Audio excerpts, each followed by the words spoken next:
കുറച്ച് താമരയുടെ വിത്ത് വാങ്ങിച്ചിട്ടുണ്ട്. അപ്പോൾ അതിനെ നമുക്ക് വിരിയിച്ചെടുക്കണം, വലുതാക്കി എടുക്കണം. അപ്പോൾ ഇത് വാങ്ങിച്ചത് നമ്മൾ ഓൺലൈനിലാണ്. അപ്പോൾ നമ്മൾ ഓൺലൈനിൽ വാങ്ങിച്ചപ്പോൾ ഇത് ഓൾറെഡി കട്ട് ചെയ്താണ് വന്നേക്കുന്നത്. അല്ലെങ്കിൽ നമുക്ക് കത്തിയോ അല്ലെങ്കിൽ ചെറിയ പ്ലെയറോ വെച്ചിട്ട് അതിൻ്റെ ആ മൂട് ഭാഗം നമ്മൾ കുറച്ച് കട്ട് ചെയ്തെടുക്കണം. എന്നാലാണ് അതിൻ്റെ മുള പെട്ടെന്ന് മുളച്ച് വരാൻ പറ്റുള്ളൂ, അല്ലെങ്കിൽ അത് ചീഞ്ഞു പോകും.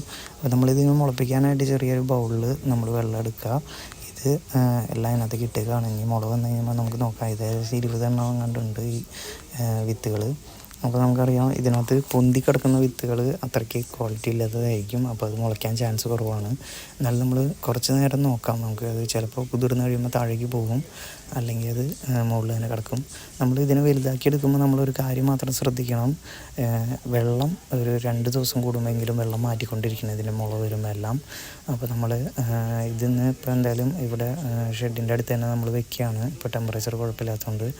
ഇനി ബാക്കി നമ്മൾ ഓരോ അപ്ഡേറ്റ് നമ്മുടെ വീഡിയോയിൽ നമ്മൾ ചെയ്യുന്നതാണ്. അപ്പോൾ നമുക്ക് ഈസി ആയിട്ട് എങ്ങനെ മുളപ്പിച്ചെടുക്കാം, എങ്ങനെ നമുക്ക് ഇതിനെ നടാം, എങ്ങനെ വലുതാക്കിയെടുക്കാം, അപ്പോൾ എല്ലാ കാര്യങ്ങളും നമ്മൾ ഡീറ്റെയിൽ ആയിട്ട് ഇതിനകത്ത് കാണിക്കുന്നതാണ്.